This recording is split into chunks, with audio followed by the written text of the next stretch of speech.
पालघरमध्ये प्रसिद्ध असलेल्या शिरगाव येथील पर्यटन स्थळाला अनेक पर्यटक सातत्याने भेट देत असतात। मात्र पर्यटकांच्या सोयीसाठी उभारण्यात आलेलं स्वच्छतागृह मागच्या कित्येक दिवसांपासून ग्रामपंचायतीने बंद केलेलं आहे। येथे येणाऱ्या महिला पर्यटकांची मोठ्या प्रमाणात गैरसोय होते।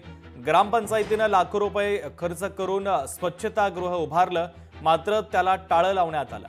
येथे येणाऱ्या पर्यटकांच्या वतीने आता नाराजी देखील व्यक्त केली जाते। त्यातच महिला पर्यटकांची मोठ्या प्रमाणात गैरसोय होत असून हे स्वच्छतागृह आणि चेंजिंग रूम त्वरित खुली करावी तशी मागणी आता येथे येणारे पर्यटक करतायत।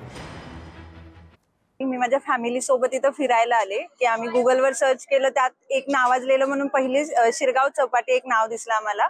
सो आम्ही इथं एक्सप्लोर करायला आलो, पण जेव्हा मी इथे चेंजिंग रूम वगैरे बघितलं तर त्याला टाळं होतं। इथं कोणतीच दुसरी व्यवस्था नाहीये, तर आम्ही मग महिलांनी कुठे जायचं आणि एन्जॉय करायला आलोय, तर हा जर मूलभूत सुविधाच इथं नसेल तर आमचा प्रश्न हा असतो की आम्ही कुठे जाणार। मग इथं जे टाळं लावलेलं आहे तर ते आधी हे करावं आणि अजून थोडं विकसित करावं की जेणेकरून अजून पर्यटन वाढेल, कारण वातावरण आणि चौपाटी जे आहे ना ते खूप स्वच्छ आहे, सुंदर आहे। सिक्युरिटी हवे आणि हे तर ते नाही मिळत आम्हाला, तर तो आधी आमचा म्हणजे प्रश्न सुटला पाहिजे।